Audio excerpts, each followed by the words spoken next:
In 1995, the average annual earning of household heads with a university degree was 43,690, compared with just 25,322 for household heads who did not have a university degree.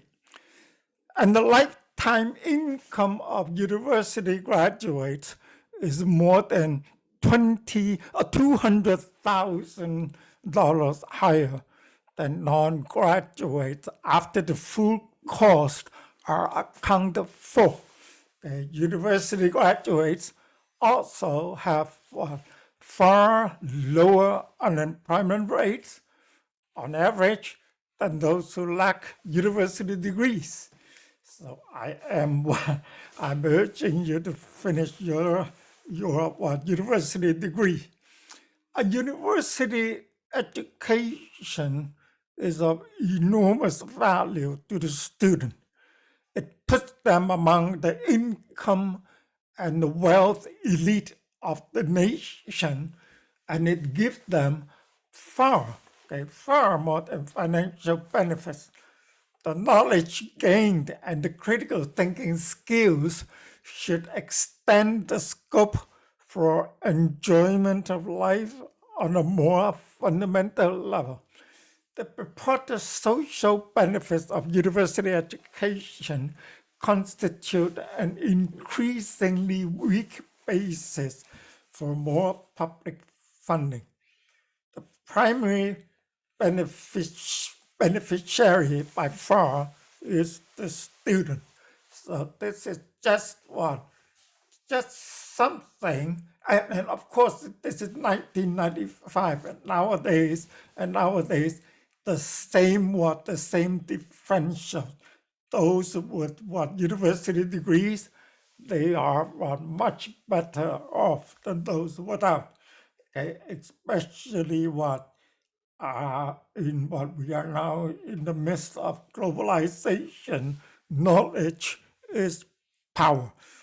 And because of this, a lot of people realize that this is the case. And so we have lots of students coming into the university, okay, and then a lot of them tend to say, for example, within the Department of Psychology, a good percentage of students aim at becoming a teacher, so they need to finish their university degrees. Okay, all right, good. So much for encouragement. Okay, all right. So, how to become a wise consumer of information about educational psychology? So, first of all, here, be cautious of what is reported in the popular media. And this is especially true nowadays in when we have so many social platforms, and many people rely on these platforms to obtain the daily news, to obtain information about most anything. But then take a look here. One thing we have to be very cautious, okay? The media in general, they focus on sensational, dramatic findings. So they want you to stay tuned or buy their publications. Now, when the information they gather from educational journals is not sensational, they might embellish it and sensationalize it, going beyond what the researcher included, right? You will find that this is always the case. Okay? Now, another point is that the media often, they do not have the luxury or time, okay, luxury of time and space to go into important details about a study.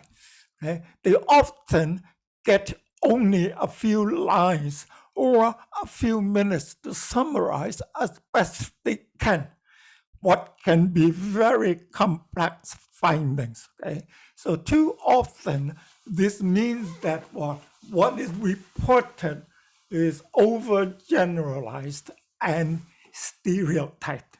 Right? So be very careful when you read what from social media or obtain your news. Now, the second one is avoid drawing conclusions about individual needs based on group research. So what does that mean? Well, that means in statistics, we know that we should not generalize from group findings to an individual. Because a lot of time it is wrong. It is wrong, right? So you avoid doing that. Now, let me go a little bit deeper here. Researchers might find that the children from divorced families, this is a very good example, as a group had lower achievement in school than the children from intact families. And this is true, because this is true. Now, this one here is a group finding that applies to children of divorce, like as a group. Okay, individual variations in how students will respond is not a common focus. Right? It likely was the case that some of the children from divorced families had higher school achievement than children from intact families. Not as many, but some. Some are like that from divorced families. They have higher achievement status than those from intact families. Of course, there are only a few. Okay, so therefore we cannot generalize from group statistics to an individual. Okay, so this is very important, and I can show you with mathematical formulas that this is the case, but I don't want to do that here. All right. Number 3, recognize how easy it is to overgeneralize about a small or clinical sample. Okay, let's follow this up here. In many cases, samples used in studies are too small to let us generalize readily to a larger population. Okay, example, if the sample consisted of poor families, we couldn't generalize the results to richer families. All right? So we need to be concerned with what kind of a sample we have. And of course, you realize that in psychology, a lot of time we use random sample. If it is truly random, then the likelihood is good that we can extrapolate the results to the population from which the random sample was obtained. All right? Okay. Number 4, be aware that a single study usually is not the defining word. All right? It is extremely rare for a single study to have earth-shattering, conclusive answers that apply to all students and teachers. Well, in fact, where there are large numbers of studies that focus on a particular issue, it is not unusual to find conflicting results from one study to the next. Right? Most of the time, this is the case, conflicting results. Right? So reliable answers about teaching and learning usually emerge only after many researchers have conducted similar studies and drawn similar conclusions. So we look for the weight of the empirical evidence right now.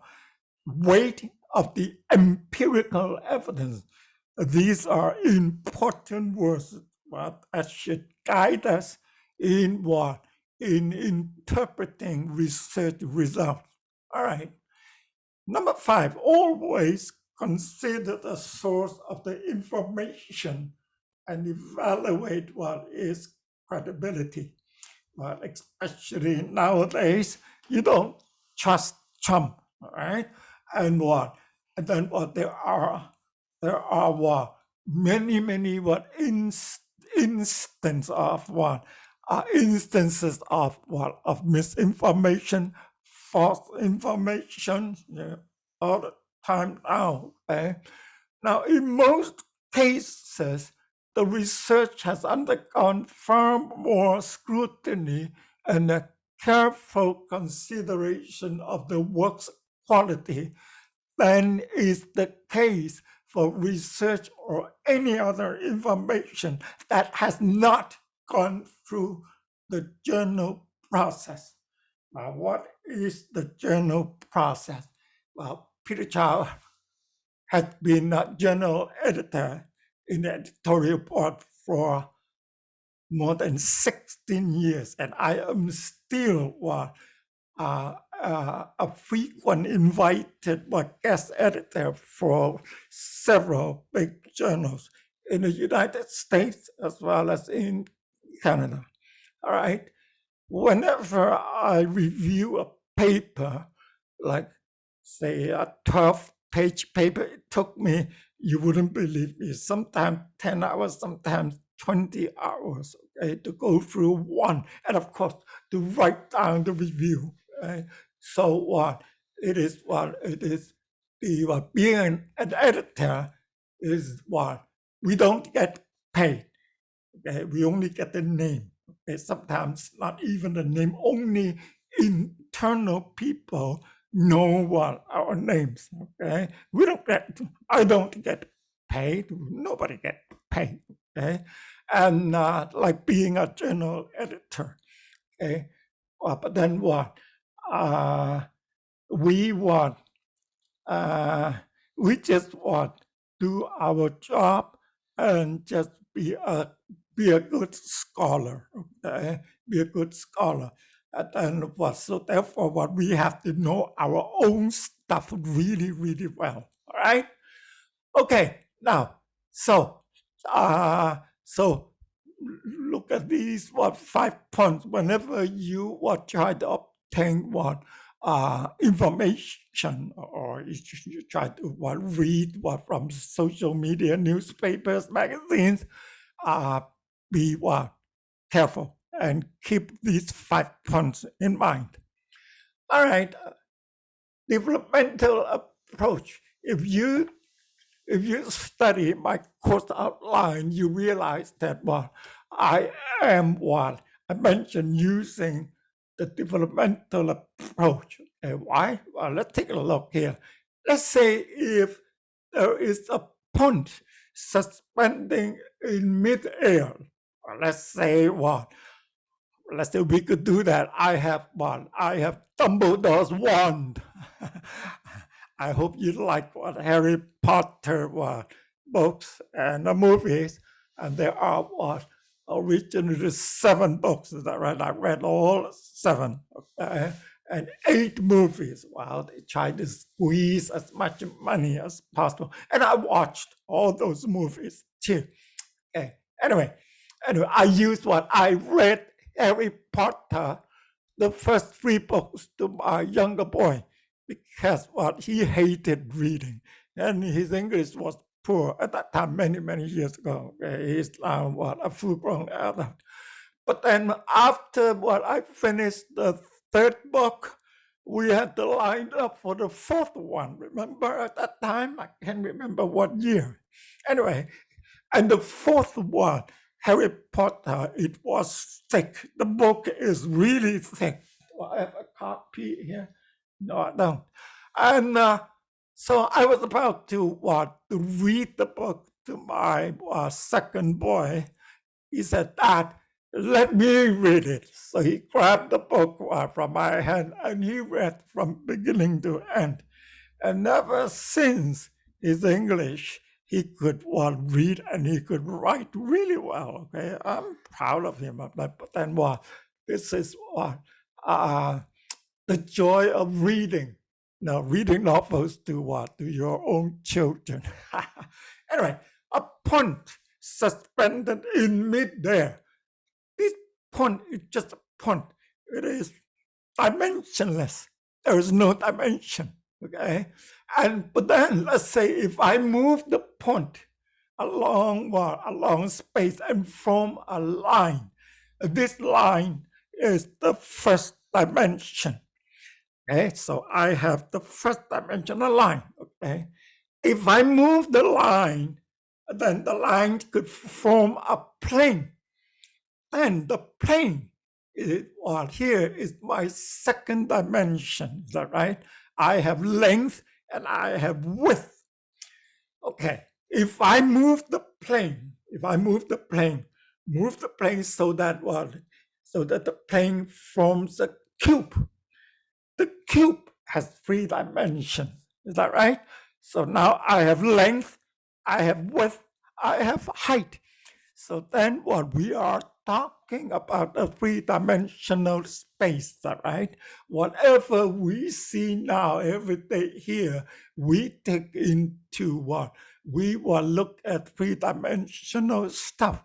There are, of course, there are many other dimensions, the 4th dimension, the 5th dimension.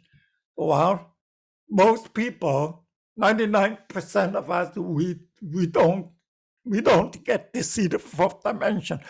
There are a few people on Earth could see the 4th dimension. And of course, mathematicians could calculate whatever in the 4th dimension. Okay, in statistics, we have multidimensional statistical analysis, and Peter Zhao teaches a course in multivariate statistics. Okay, so from a mathematical equation, it could go to infinity. I mean, infinity dimensions. Okay, but then in reality, whatever we feel, we see is only within the 3-dimensional space. Of course, some people could feel the 4th dimension or the 5th dimension. Okay, I'm not talking about ghost. Ghost is from I don't know which dimension. You tell me. All right. Anyway, so we have a point, no dimension, a line, 1 dimension, a plane, 2 dimension, and a cube, 3 dimension. This is what we have, a 3-dimensional object. If we move a cube, what happens? We move a cube along the time-space continuum. So we are now getting into physics, Einstein stuff. Okay, I'm not going to dwell into this. Okay, anyway, so what is the 4th dimension in educational psychology? Time. The clicking of time. So duration, time makes life meaningful. Okay, so the developmental approach provides provides the theory describing how students grow and change in a series of stages. This approach incorporates many of the best features of prior theories. Okay? In addition, it can and does change as new information is tested and found valid. Right? So the approach taken by this course is to stress the idea of stages of growth and development. So human cognition is seen as growing and changing in time, and as a result, distinctive stages of interest and capacity emerge at different periods. The basis for building strategies and models of teaching relies heavily on our knowledge of stages of growth. At what stage our students are operating. It is therefore wise to arrange our students' encounters with learning materials in such a way that these encounters do not occur too early or too late to be of optimum benefits. So we need to know both how to strike and when the iron is hot, right? So at stage theories, okay, so we will spend a lot of time. The first part of the course will be spent on stage theories and, of course, developmental growth, so that we understand the learners a lot better. All right, educational psychology, a bridge stepped on at both ends. At both ends. Let's take a look. Okay? Now, in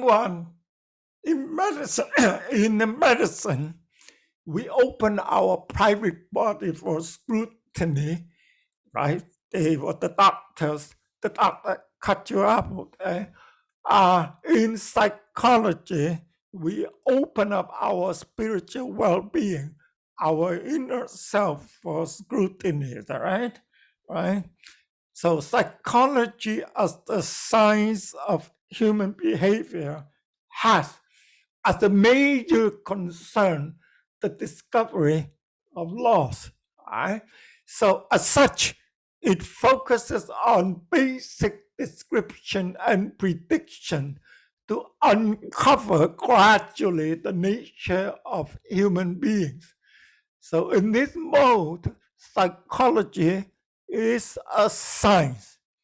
Okay? Psychology is a science, a body of knowledge about ourselves, a careful and comprehensive analysis of what it means to be human. And of course, the payoff is future oriented. Now, on the other hand, we have the profession of what? Of education.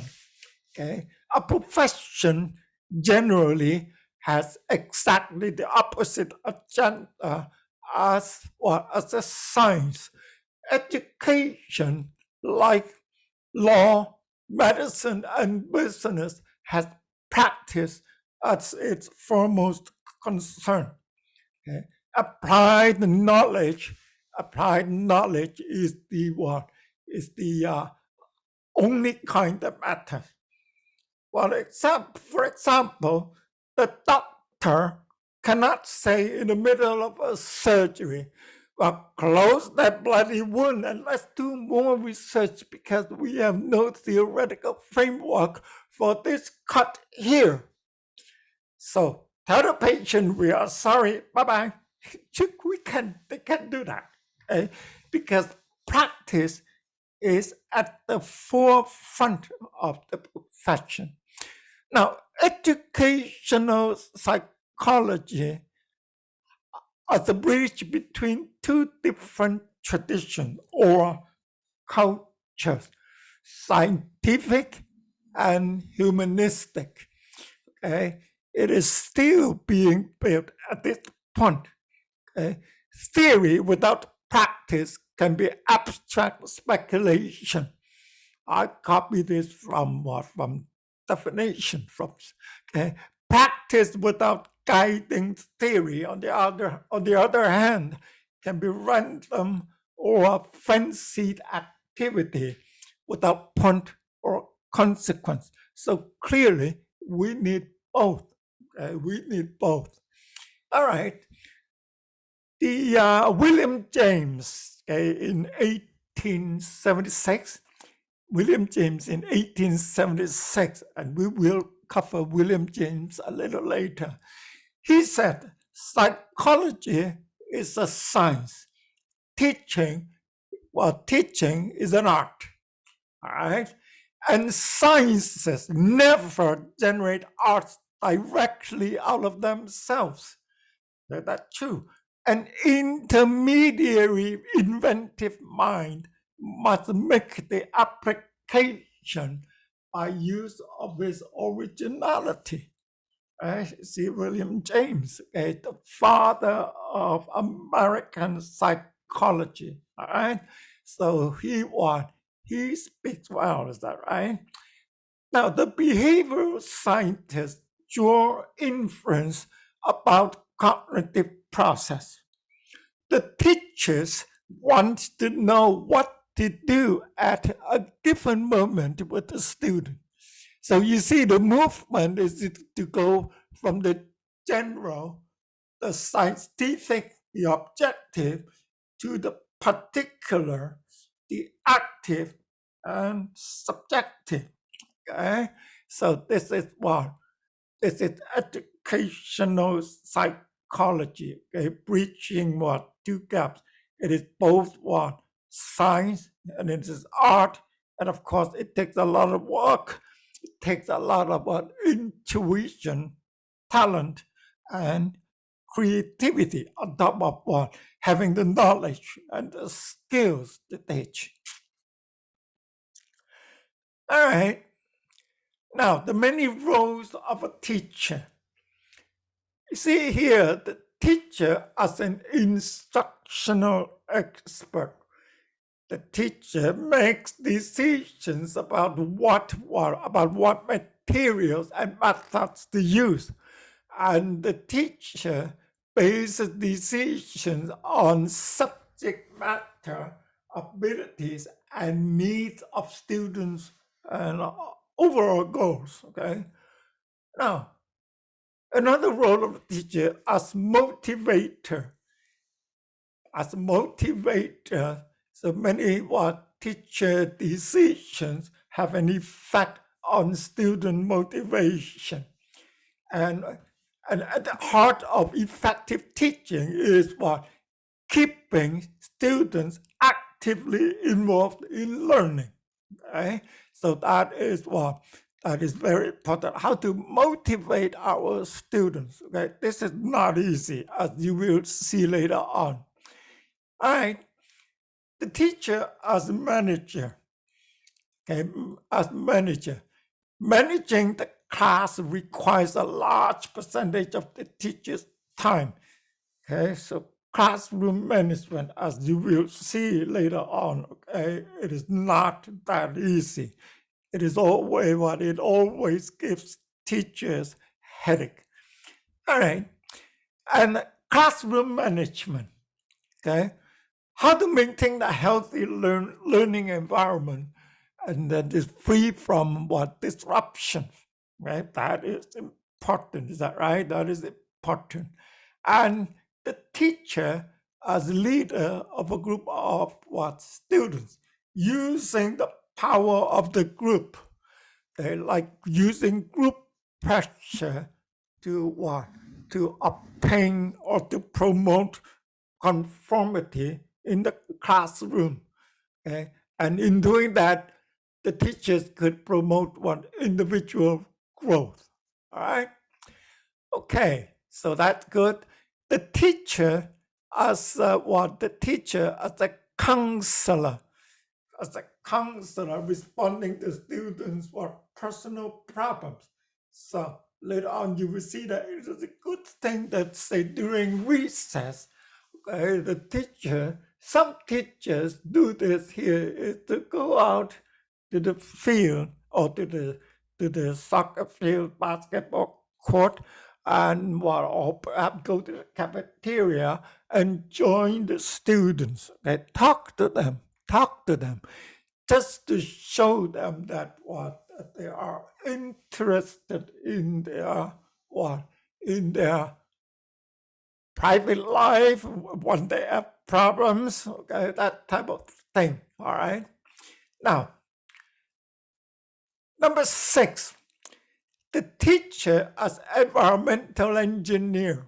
okay? Like what? To arrange the physical space to facilitate learning. Troublemakers should sit in the front row facing the teachers so that they would not cause, they would cause no more troubles. Well, let's hope this is the case. Finally, the teacher as, as models, as a model. The teacher is always acting as a model, intentionally or unintentionally. So teachers will model attitudes as well as intellectual processes. Okay, and what? So how to think about problems, how to go about tackling those issues, right? So as you see here, all 7 of them here, meeting the demands of many roles is time consuming and time consuming and stressful. Okay. What are the disadvantages of a career in teaching? Well, a great deal of routine paperwork, marking, evaluating papers, setting up exam, that kind of thing. Okay. Frequent lack of concrete results. Well, is that a lot of time you don't have the concrete result. Some students may flunk the first test and they become very good in the second and so on. Okay, or sometimes you cannot foresee the fruit of your labor. That kind of thing. Okay, modest salaries, and of course you don't make a lot of money. It is considered to be modest and not a lot of money. If you want to make lots of money, you become You become a celebrities, okay? If you can, but then I can tell you the the probability of becoming become a celebrity or say becoming Jay-Z and all that, it is quite minimal. Okay, if you want to know the percentage, it's very, very, very low. Okay, 10 zeros, and then 10 more zeros, and then 1%. Anyway, and isolation from other professionals. So you see here, from other because you are the only person most of the time in the classroom confronting or not confronting, facing the students. All right, you don't have most of the time you don't have anybody there supervising you or helping you. Okay, in most cases. Okay, all right, and then here, sources of stress leading to teacher burnout, or because there are a lot of issues. Okay, a lot of issues, and you must have heard that teacher burnout. So that's quite often. Okay, advantages of teaching. Well, a great amount of freedom within the classroom. Is that right? You could do whatever you want. Okay, say academic freedom. For example, in the university, we stress academic freedom. We could use whatever teaching method we see fit to do that. All right, so a lot of freedom. You don't have a boss, near your shoulder watching you. You don't have that. Okay, a lot of time rewarding relationship with students. That is to say, it depends on your relationship with the students. How do you handle issues? Are you interested in your students? That type of thing. And then you teach what you have learned. Now, this is important. I think the general statistics is only about 10 to 15% of people actually they actually perform the job that they went to school for. For example, if you are graduate in psychology, you hope to find a job in psychology, but a lot of time this is not the case. All right, this is not the case. But then what to teach is good. You teach what you have learned. Okay, you want like you can see the direct effect. Okay, what you have learned, what you have learned, now you are teaching people what you have gained. Okay, all right. Beginning teachers concerns or major concerns. Okay, all right. There are 3 stages of psychological development for teachers. Okay, pre-teaching, beginning teaching, and then experienced teaching. 3 stages. Okay, well, but then what? For beginning teachers, these are the major concerns. Okay, maintaining classroom discipline, that's the number 1 concern. Of course, we will spend time on this later on in the course. Okay, and how can we keep our students motivated?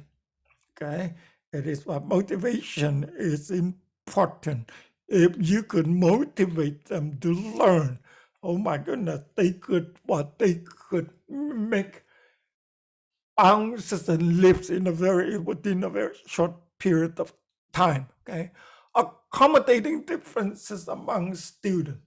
Well, that is to say, in a class, I'm very sure that you have learned of normal distribution. If your class, say a class size of 30, 40 students, their abilities fall on a normal curve. Some are say a normal curve, some are very good, some are very poor, and a lot of in the middle. Okay, a lot in the middle. So how can you accommodate all these differences?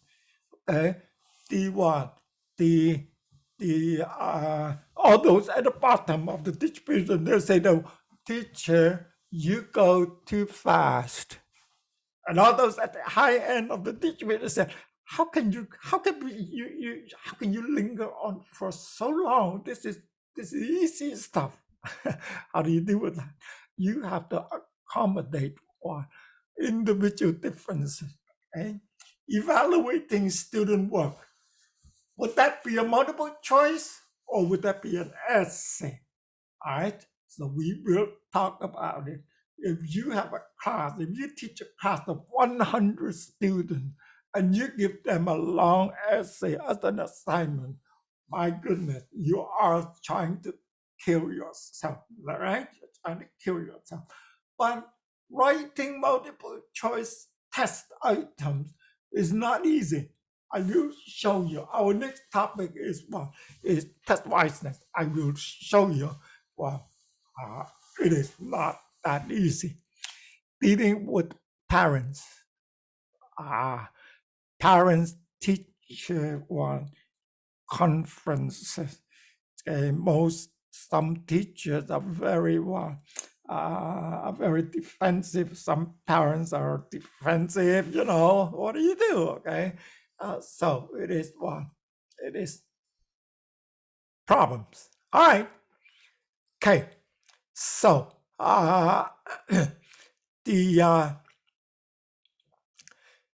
so discipline. You see here, discipline. Word discipline. Classroom discipline is the primary concern. Okay, it's a primary concern. Motivating is another primary concern. Okay, it is hard to do that. But we will talk about these a little later on in the course. Okay, all right. Okay, there are so many theories. Which theories to use or should be selected as the basis for informed practice? Now, at the turn of the 19th century, the scientific community attempted to evaluate theories on the basis of two principles. The principle of parsimony, okay, or conciseness, and the principle of reductionism. Okay, so let's take a look at these two here. Parsimony. The principle of parsimony is due to Occam's thesis. Occam's thesis. It states that a theory should not be more elaborate or more abstract than it needs to be to explain the facts. Ideas have to be clear, concise, and to the point. Okay? So Occam's thesis became well known as what? William of Occam's razor, razor shaped within the tool to cut away needless elaborations and qualification. So example, you see here, the KISS principle. What is it? Keep it simple, stupid. So that's the KISS principle. So people became scared of what Occam's was razor and what applied what reductionism. What is reductionism? Well, the principle of reductionism is an extreme form of parsimony. Is to apply Occam's razor, but paring down paring a theory to its bare bones.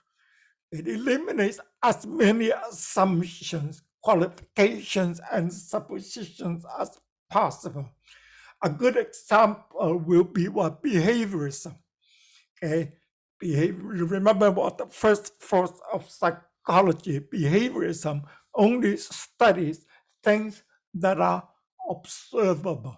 All right, so behaviorism eliminates all known characteristics such as learning styles, temperament, feelings. There's no feelings for Skinner, no mood, no emotion. State of cognition like cognitive map.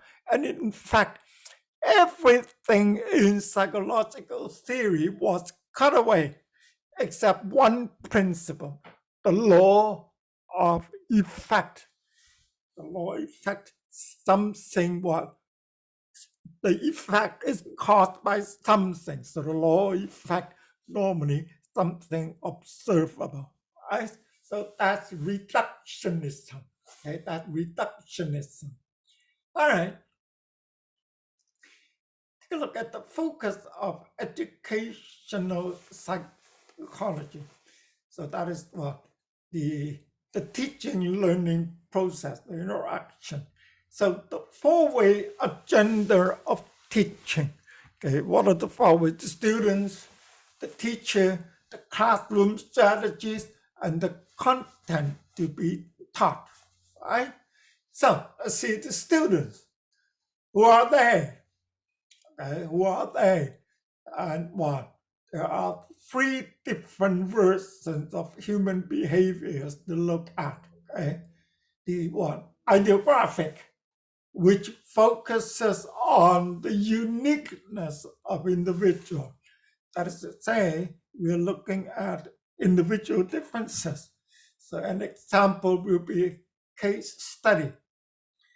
Okay, the nomenclatic, which looks for characteristics that all humans share.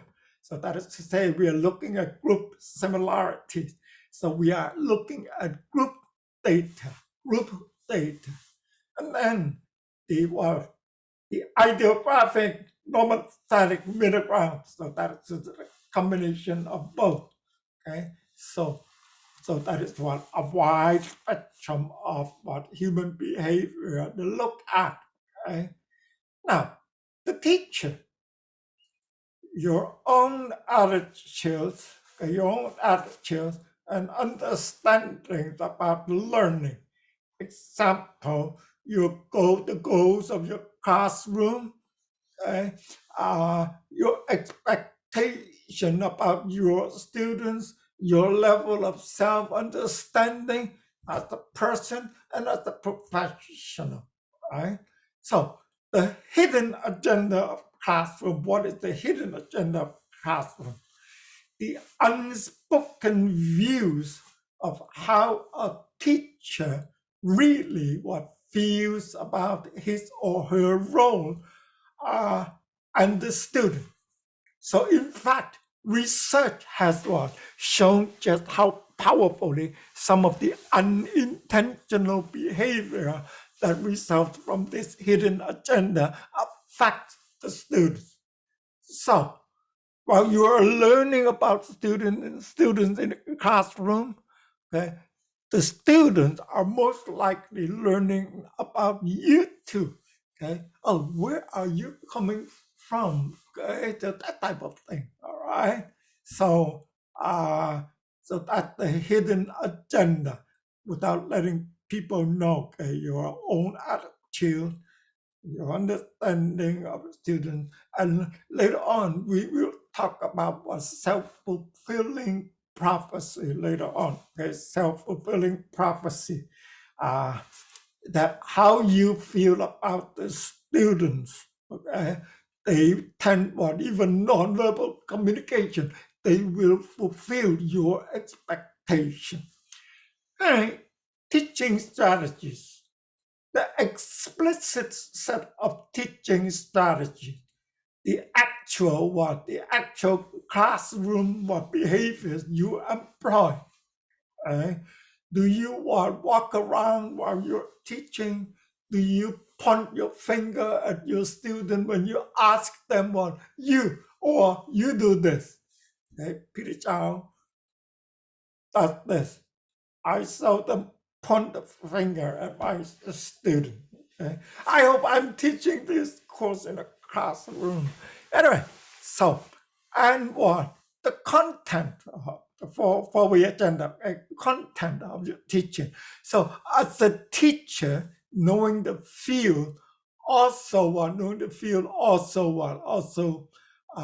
means knowing how to divide up the content, and then sequence it in accordance with the learning priorities. You have to know this before you know that, that type of thing, right? So fundamentally, the problem faced by educational psychology has been to create a framework that is broad enough to provide working solutions to the four-part agenda of concerns we mentioned here. Okay. Now, in passing, I'd like to talk about something called trivia in the classroom. What is it?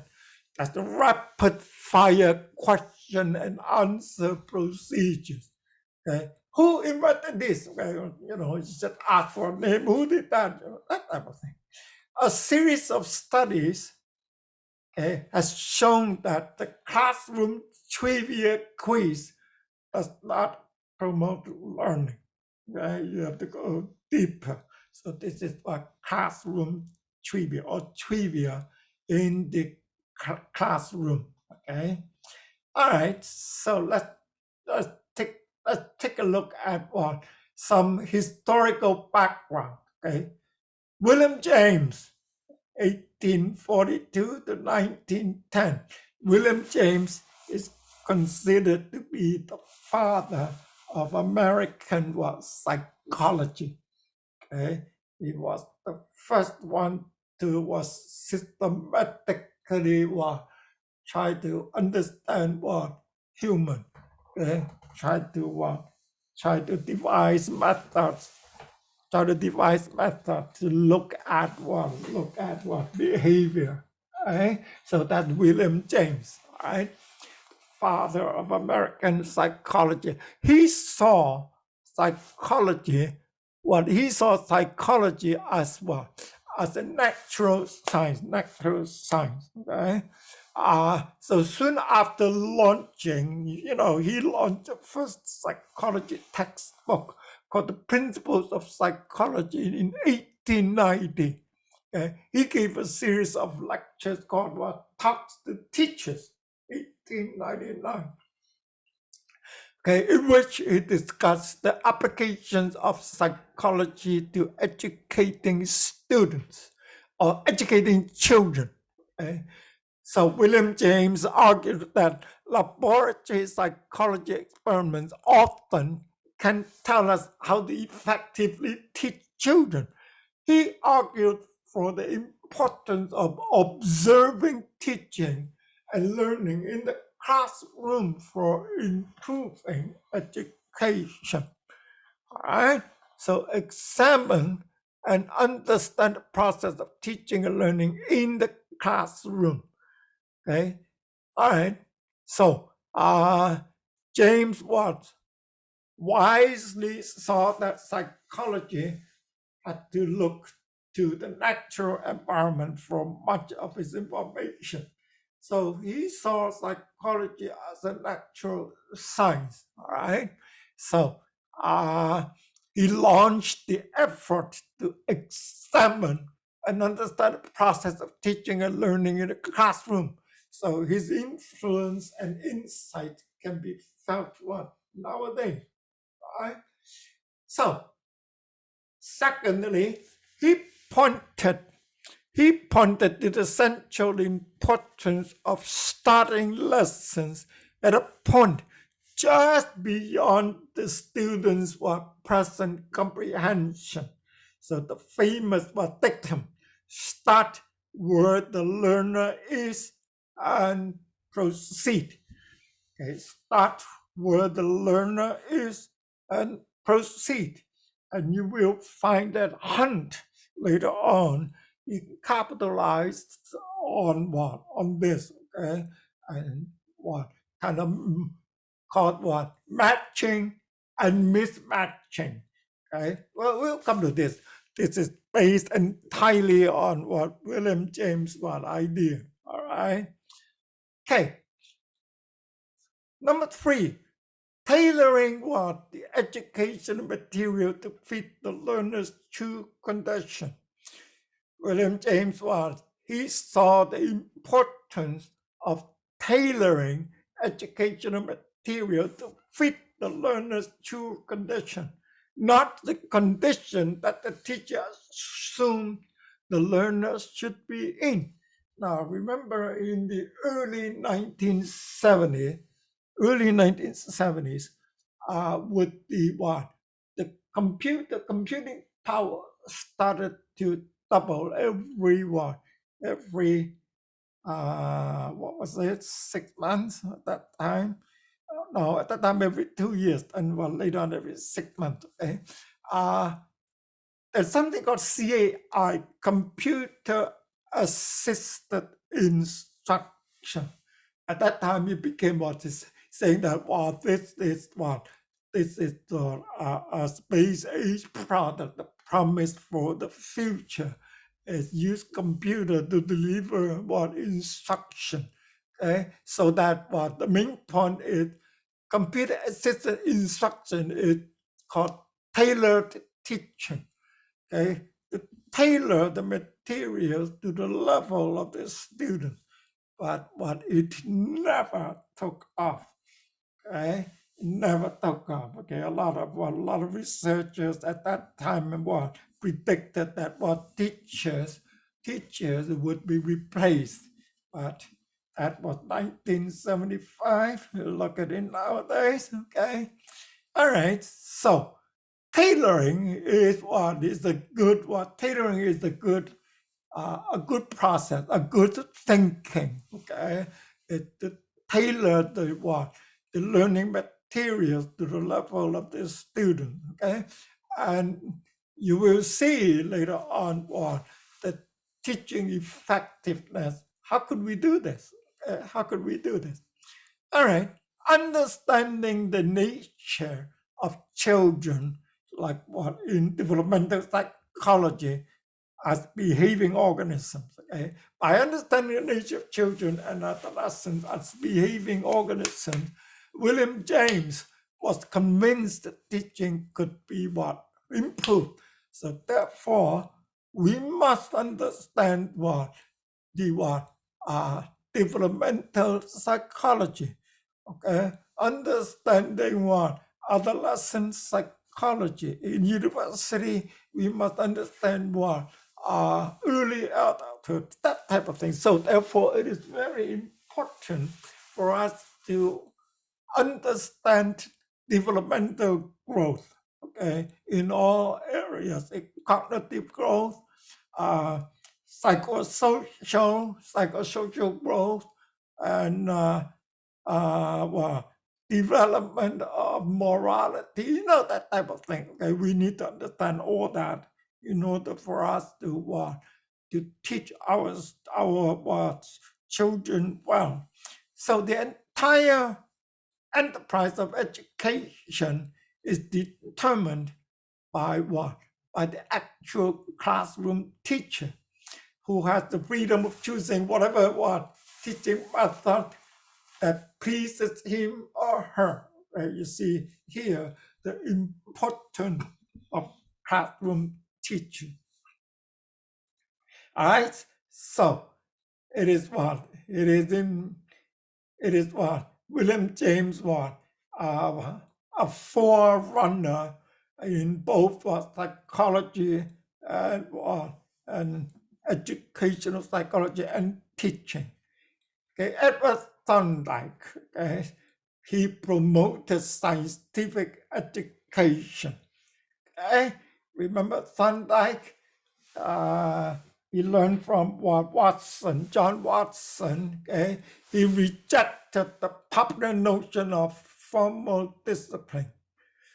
That is to say, formal discipline. Remember at that time, the bad old times here, they were at that time educators believed that learning Latin and Greek could train the mind so that English would be learned, would be better learned.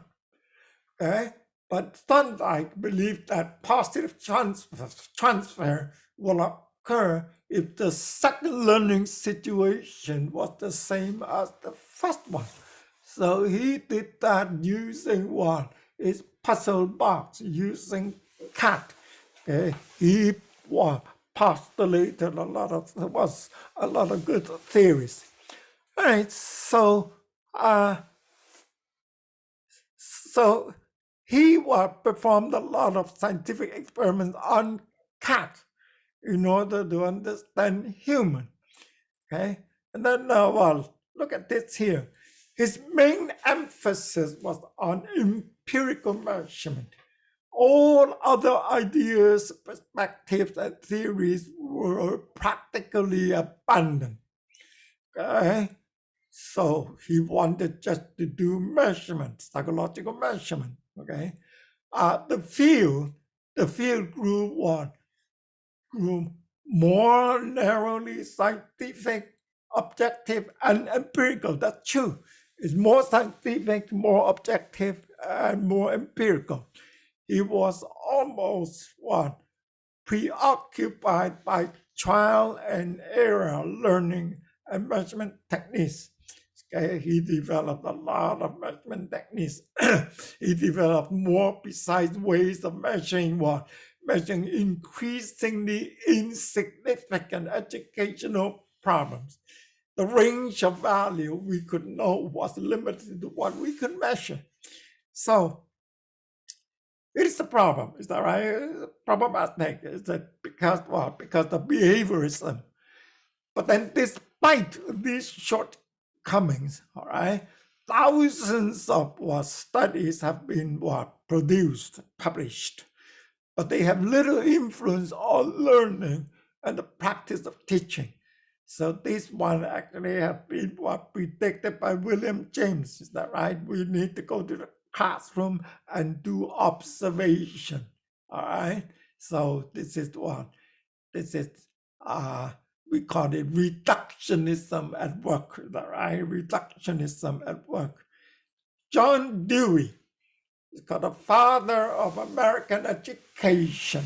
Okay, he was a driving force in the practical application of psychology. Okay, Dewey established the first major educational psychology laboratory in the U.S. in the University of Chicago. Okay, in 1894, I believe, 1894. Okay, all right. He say some organism in some environment. Okay, because he emphasized the ecological concept of person in environment. He believed that education should focus on the whole child and emphasize the child's adaptation to the environment. He advocated careful guided experience for children arranged according to their interests and capacities. Okay, like tailoring the learning experience. He believed that children should not be narrowly educated in academic topics, but should learn how to think and adapt to a world outside the school. He especially thought that children should learn how to be reflective problem solvers. Now you will see how to adapt to environment. That was the definition, or that was the definition used in the Binet IQ test. See how well could children adapt to the environment. Okay, that was the first main purpose for the Binet IQ test, as you will see later on. All right. He advocated the view of child as an active learner. So that's to say, children learn best by doing. And you will see what this has support from Piaget's theory, okay? The concrete operational stage, okay? Children gain intelligence by doing, okay? By doing. So before Dewey, it was believed that children should sit quietly in the seat and passively learn in a rote manner. Right? But what John Dewey said, no, active learning. Okay? They have to learn by doing. They have to participate. All right, how true? Well, Dewey stressed the idea of stages of growth and development. All right, so I said the same thing for this course, okay? He perceived the mind as growing and therefore changing in time. And this is true, okay? And then by doing the growing, changing in time, presenting distinctive phases of capacity and interest at different periods. So we need to understand those developmental growth in order for us to prepare the child for different stages of learning. All right. Number 4, Dewey's most significant assertion was that teaching and learning interact. There's an interaction. The student was as much a part of the learning environment as the teacher. I'll give you an example. He interviewed one teacher applying for a teaching position. So he asked the question, well, you said you have 10 years teaching experience. Does it mean 1 year, 10 times? You know what I mean? That type of thing, all right? that type of thing. All right, all children we owe the Dewey the belief that all children deserve to have a competent education.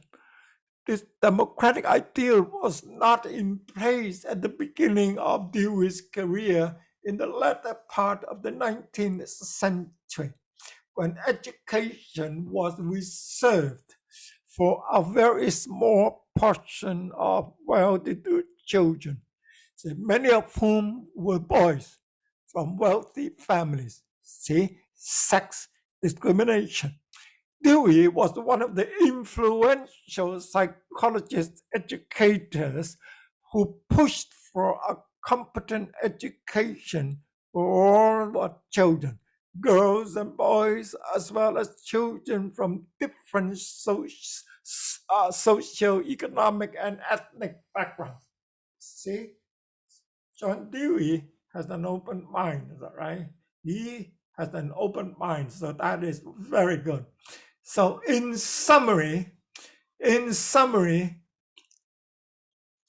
to be successful in teaching, one needs to be both a scientist as well as an artist. That is to say, we need to have intuition, talent, and creativity. And to interact with students, to be conscious about the abilities and needs of students and their overall goals, right? And then finally to reflect, to inquire, and to critique your own efforts to promote professional growth. This is because supervision, collegiality, and the analysis of teaching with other adults are highly unlikely in a classroom.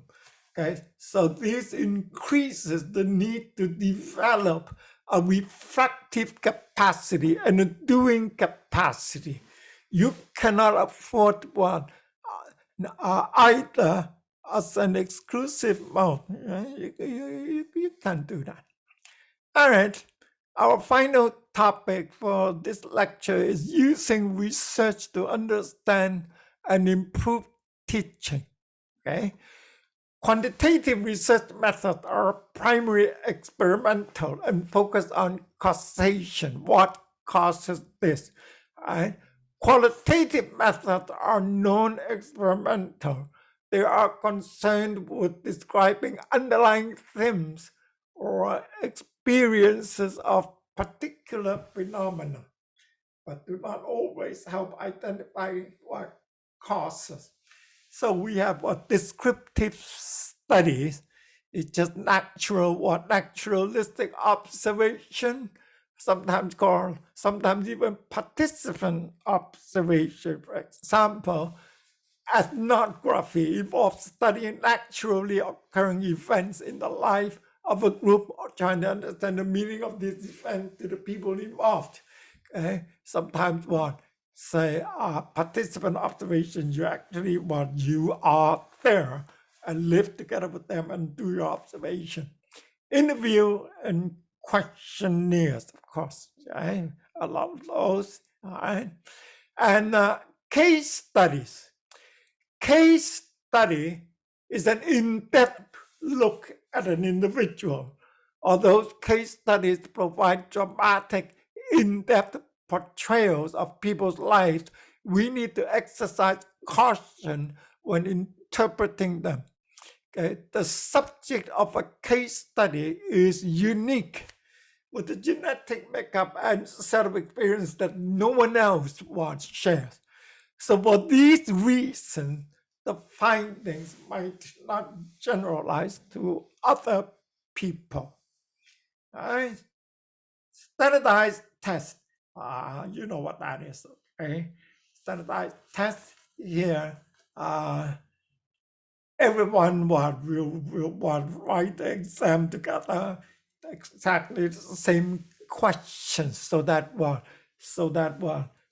results could be compared among all the takers. Okay, correlational study. Correlational research describes the strength of the relationship between two or more events or characteristics. We call them a variable in statistics. Okay. However, a caution is in order. Correlation by itself, okay, does not equal causation. That is to say, you cannot infer causation from what correlational research. So this is very important. Experimental research, okay, such as randomization, data collection, statistical inferences. Okay, experimental research allows educational psychologists to determine the causes of behavior. Okay, you change you change the independent variable and observe the dependent variable. So a carefully regulated procedure in which one or more of the factors believed to influence the behavior being studied is manipulated, and all other factors are kept constant. If the behavior under study changes when a factor is manipulated, we say that the manipulated factor causes the behavior to change. Is that right? It's called what? Controlled experiment. Cross-sectional research. Cross-sectional research.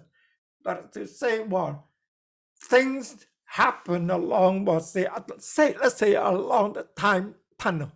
Okay, it's happening. If you have longitudinal studies, you will do your observation, do your reckoning from here to here, time tunnel. But a lot of time we don't have that time. Okay, so we cut it in the middle and observe whatever here. Right, that is called cross-sectional research. Okay, a lot of psychological research studies are cross-sectional research studies. Okay, longitudinal studies is that you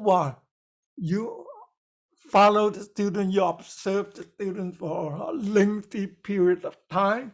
Okay, like what Piaget did. He observed his own 3 children. Okay, follow them so that he came up with his theories of cognitive development. So that's Piaget. So he relies on longitudinal studies to do that. All right. So this is the introduction lecture. Okay, and what? It's a little bit long, okay? It's a little bit long. I will try to keep the lecture within an hour and a half, and it's also easier for me to upload to YouTube, right? Good. So, plan how to study, okay? Thank you. Thank you.